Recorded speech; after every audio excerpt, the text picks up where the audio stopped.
Olá, amados irmãos, paz e graça. É com muita alegria nesta manhã em poder partilhar uma meditação com meus caríssimos irmãos, presbiteriano do Lubango e não só, a todos quanto visualizarão este vídeo. Que a bendita paz do Senhor esteja convosco e que este vídeo, esta meditação, venha a ser uma bênção para a tua vida. Vamos partilhar Lucas capítulo 22, do versículo 39 a versículo 46. Diz assim a bendita palavra do Senhor. E saindo foi como costumava para o Monte das Oliveiras, e também os seus discípulos o seguiram. E quando chegou àquele lugar, disse-lhes: orai para que não entreis em tentação. E apartou-se deles cerca de um tiro de pedra, e pondo-se de joelho orava, dizendo: Pai, se queres, passa de mim este cálice. Todavia, não se faça a minha vontade, mas a tua. E apareceu-lhes um anjo do céu que o fortalecia. E posto em agonia, orava mais intensamente. E o seu suor tornou-se como grandes gotas de sangue, que corria até ao chão. E levantando-se da oração, veio para os seus discípulos e achou-os dormindo de tristeza. E disse-lhes: por que estás dormindo? Levantai-vos e orai, para que não entreis em tentação. Esta é a bendita palavra do Senhor. Vamos refletir aqui e aprendendo com Jesus a sua ação prática de uma vida de oração num contexto em que Jesus viria a ser entregue para ser entregue por Judas, ser traído por Judas, a fim de ser entregue para a crucificação.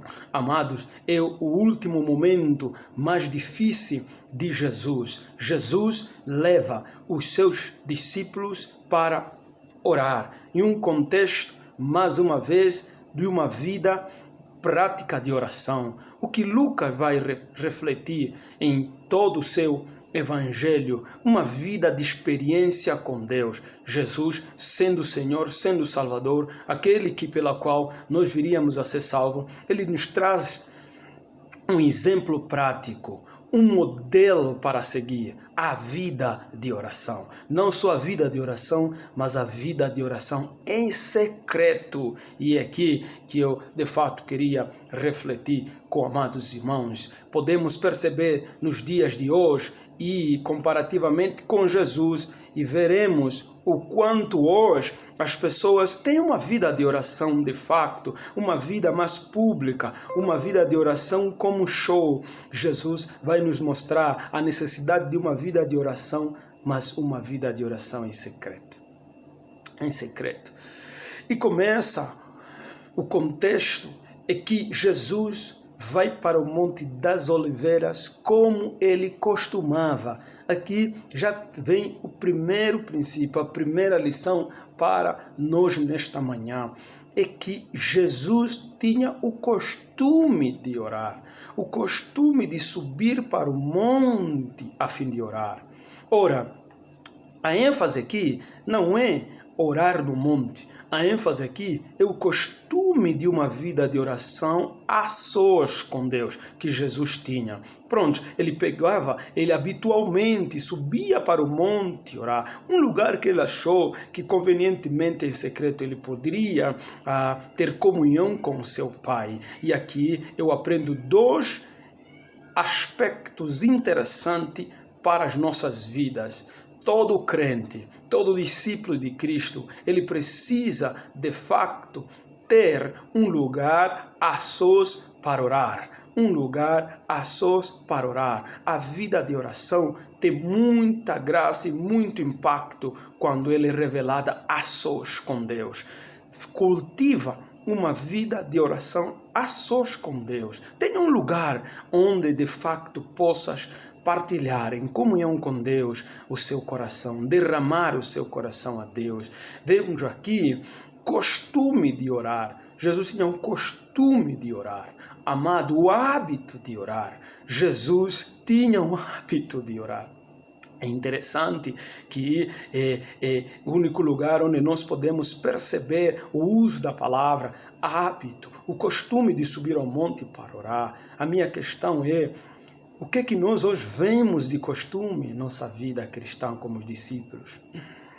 Eu vejo muita gente com hábito de assistir jogo. Eu vejo muita gente com hábito de facebookar. Eu vejo muita gente gastando noite e noite a publicar as suas ações, as suas atividades. Mas a minha grande pergunta é: você tem hábito de orar? Jesus foi conhecido como alguém que tenha costume de orar. Quem é você? Que tipo de ação te identifica? Qual é o teu costume? Será que tens o costume de ler as Escrituras? Será que tens o costume de orar conforme Jesus? Amado, é importante sermos conhecidos como homens e mulheres de oração. Homens e mulheres de oração, não para dar show, mas homens e mulheres de oração em secreto com Deus. Gasta tempo com Deus. Tens o costume de assistir muitos filmes, muitas novelas, filme após filme, novela após novela. Não te aborrece, mas acaso, será que isso tem te identificado comparativamente com a tua vida de oração? Olha só, o segundo elemento importante é que Jesus, diz o versículo 40, e quando chegaram lá, disse Jesus aos seus discípulos: orai para não entrar em tentação. O segundo aspecto para podermos ver nesse verso é que Jesus dá a motivação real para orarmos, o motivo pelo qual o crente deve orar. Hoje, nós vemos muitas motivações em nossos encontros de oração. Pessoas partilhando vários motivos de oração.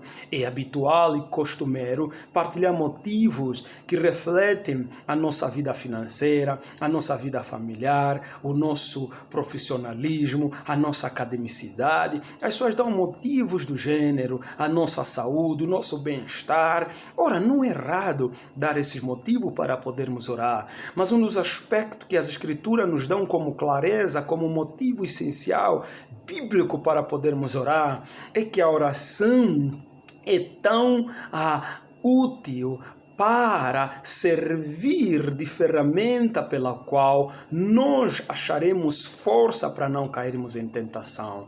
Não cair em tentação é um dos motivos que me leva a orar. Não cair em pecado é um motivo mais peculiar para podermos nos achegar a sós com Deus. Jesus ensina aos seus discípulos: se existe uma coisa que vocês devem de facto ter uma vida de oração, é para combaterem contra o pecado, é para não cair em tentação. Amado, nós somos vulneráveis a pecar, a nossa carnalidade nos leva a pecar, os nossos desejos nos levam a pecar. Nós vivemos num sistema, num mundo onde jaz o maligno, esse mundo corrompido, caído. Nós somos, amado, estamos propensos a cair, a cada dia somos tentados, a cada dia a tentação dos olhos, a tentação da mente, a tentação da carne. Isso faz com que nós criemos uma vida de oração.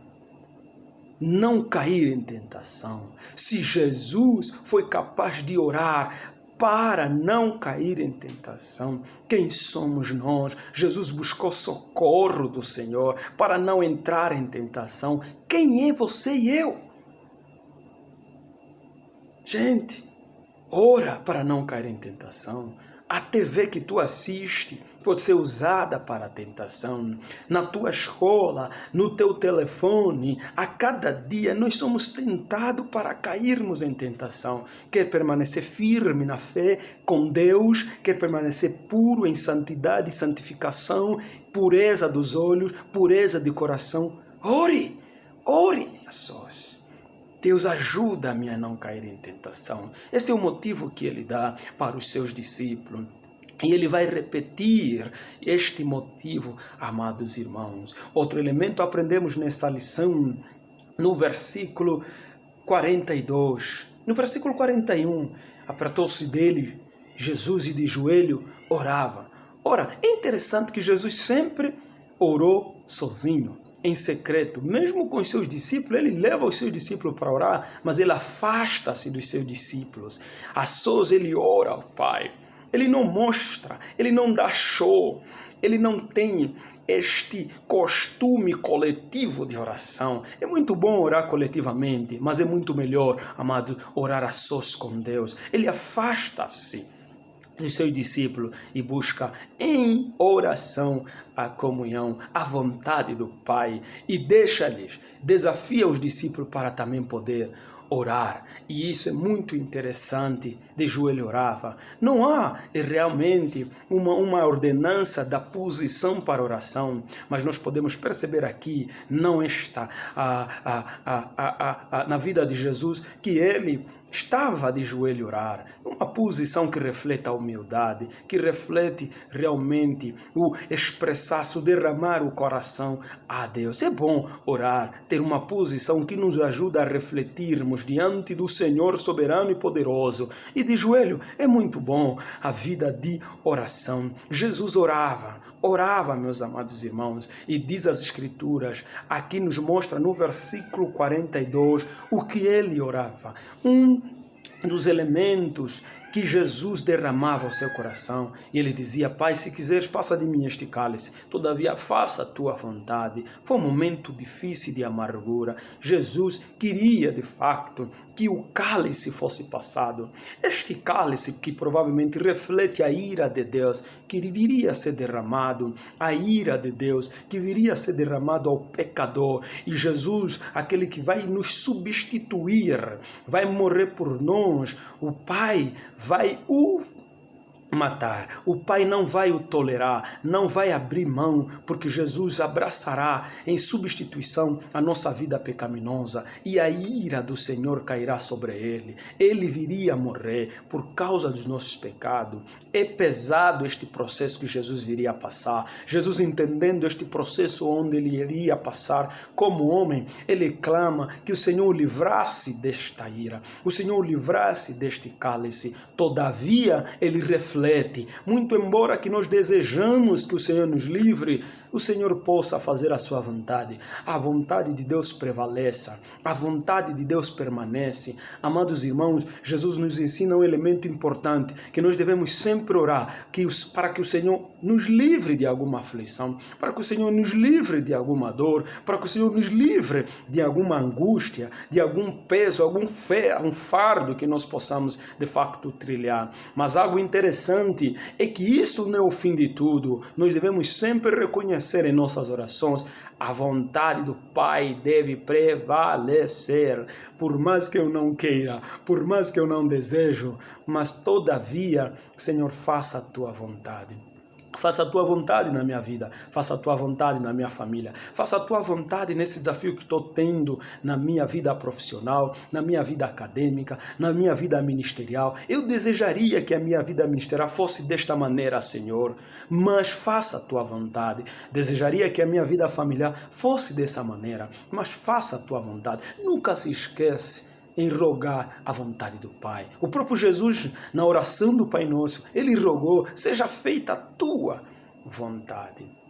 Outro elemento que nós podemos orar, aprender aqui, amados irmãos, sobre esta praticidade de Jesus, é que Jesus em agonia orava mais intensamente, e o seu suor tomou-se como grandes gotas de sangue que corriam até o chão. É interessante a oração de Jesus. Jesus orou intensamente a ponto de o seu suor se transformar em sangue. Eu não imagino isto. Biologicamente, podemos entender até que ponto alguém possa derramar sangue sem perfurar o seu corpo. Isto é terrível. Aqui eu entendo por que a Bíblia diz que Jesus orava e o anjo desceu para o fortalecer. Em agonia, quanto mais agonia, mais Jesus orava intensamente. Eu quero te perguntar, amados irmãos, quando passas em dificuldades, o que é que mais fazes? Jesus nos mostra, quanto mais agonia, mais oração. Quanto mais aflição, mais ora. Quanto mais tribulação, mais oração. Quanto mais dificuldade, mais oração. Meus caríssimos irmãos, ore momentos difíceis, ore no momento de angústia, ore no momento mais difícil, ore, ore, ore. E este é o lema: no nome do Senhor Jesus. E Jesus foi consolado. É bom ser fortalecido por um anjo, né? Quanto mais nós oramos. Quanto mais dor, eu vejo pessoas chorando. Quanto mais dor, eu vejo pessoas lamentando. Jesus não. Quanto mais dor, mais ele orava. Que o Senhor possa te abençoar neste momento de tribulação, de dificuldade.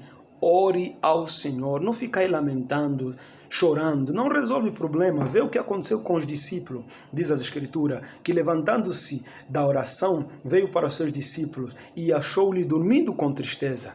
O que é que eles estavam se entristecendo? Jesus, quanto mais agonia, mais orava. Os discípulos, quanto mais tristeza, quanto mais a tristeza, eles dormiam, amado. Assim acontece com muita gente na cristandade.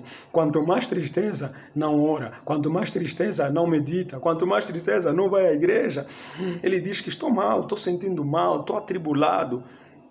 Mas a solução não é dormir, irmãos. A solução é orar. Ore. E que o Senhor certamente é o Deus que possa atender as nossas orações. Não dorme quando estás triste. Não dorme quando estás abalado. Dobre o seu joelho e tenha vida de oração.